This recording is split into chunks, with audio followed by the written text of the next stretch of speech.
नमस्कार, मैं हूं आपके साथ अनुष्का और आप देख रहे हैं न्यूज समाचार जनता की आवाज। आइए रुख करते हैं आज की खास खबरों की ओर।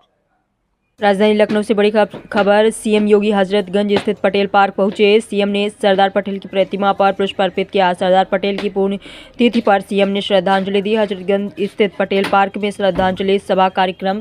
तो आइए देखते हैं पूरी रिपोर्ट अभिषेक दुबे के साथ।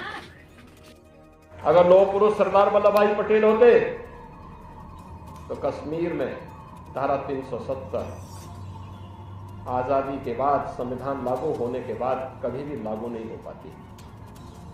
लेकिन छद्म रूप से जिन लोगों ने धारा 370 को डाल करके एक भारत श्रेष्ठ भारत के मार्ग में बैरियर खड़े किए थे, हम सब आभारी हैं। प्रधानमंत्री मोदी जी ने 5 अगस्त 2019 को कश्मीर में धारा 370 को सदैव के लिए समाप्त करके आतंकवाद की नींव को सदैव के लिए समाप्त कर दिया। आज अयोध्या में राम जन्मभूमि पर भगवान राम का भव्य मंदिर, ये उसी नए सांस्कृतिक भारत का एक अभिन्न हिस्सा है जिसका शुभारंभ 1948 में लौह पुरुष सरदार वल्लभ भाई पटेल ने सोमनाथ के मंदिर से प्रारंभ किया था। आज के इस अवसर पर भारत माता का यह महान सपूत 15 दिसंबर 1950 को अपनी भौतिक काया से हमारे बीच में नहीं रहा। पूरा देश स्तब्ध था। उनके नेतृत्व में भारत एक नई ऊंचाइयों को छूता, लेकिन लौह पुरुष सरदार वल्लभ भाई पटेल के न रहने के बाद आज उनकी संकल्पनाओं को मूर्त रूप देने के लिए जो अभियान देश के अंदर चल रहा है, ये अवश्य एक भारत श्रेष्ठ भारत की प्रधानमंत्री मोदी जी की परिकल्पना को साकार करेगा। पूरा भारत जानता है देश की आजादी के आंदोलन में लौह पुरुष सरदार वल्लभ भाई पटेल जी ने अग्रिम पंक्ति में खड़े होकर के देश की आजादी के आंदोलन को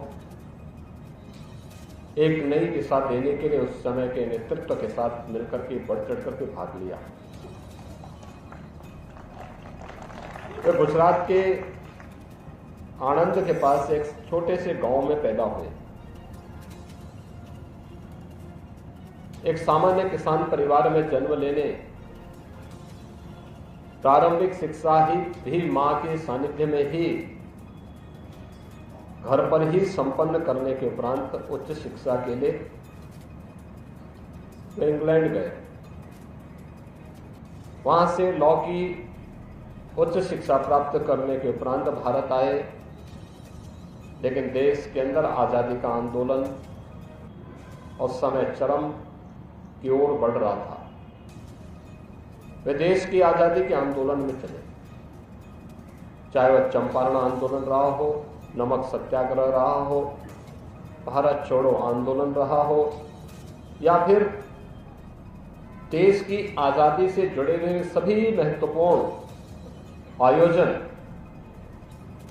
उन आंदोलनों में बढ़ चढ़ करके भाग लेकर के भारत छोड़ो आंदोलन के दौरान उन्हें जेल की यातना भी झेलनी पड़ी थी।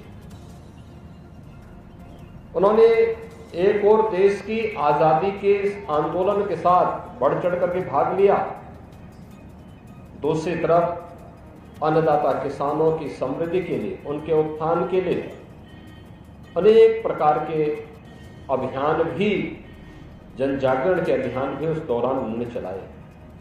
आज जो हम लोग गुजरात के अंदर सहकारिता के मजबूत आंदोलन को देखते हैं, इसकी पृष्ठभूमि में भी सरदार वल्लभ भाई पटेल जी का विजन है, जो आज वहां के हर अन्नदाता किसान को समृद्धि की एक नई ऊंचाई तक पहुंचाया है।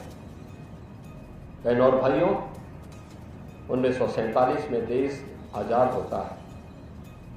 1946 में देश का संविधान सभा का गठन होता है।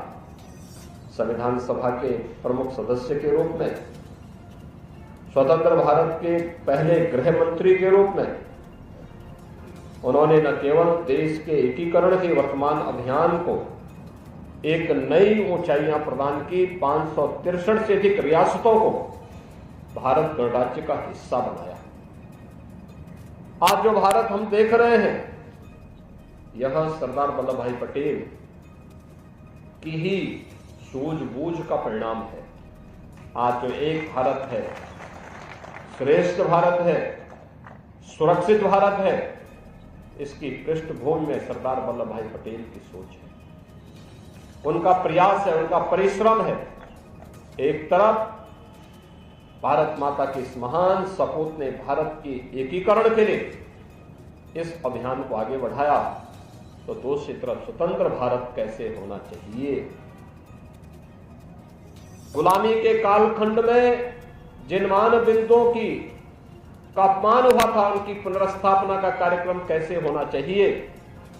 सोमनाथ मंदिर के पुनरुद्धार के इस कार्यक्रम को भी उन्होंने अपने हाथों में लेकर के देश के अंदर सांस्कृतिक भारत की स्थापना का जो अभियान उस समय चलाया था, आज उसी का परिणाम है कि लोक पुरुष सरदार वल्लभ भाई पटेल की उन स्मृतियों की प्रति श्रद्धा व्यक्त करने के लिए, कृतज्ञता व्यक्त करने के लिए आज प्रधानमंत्री मोदी जी के नेतृत्व में नया भारत पूरी प्रतिबद्धता के साथ कार्य कर रहा है।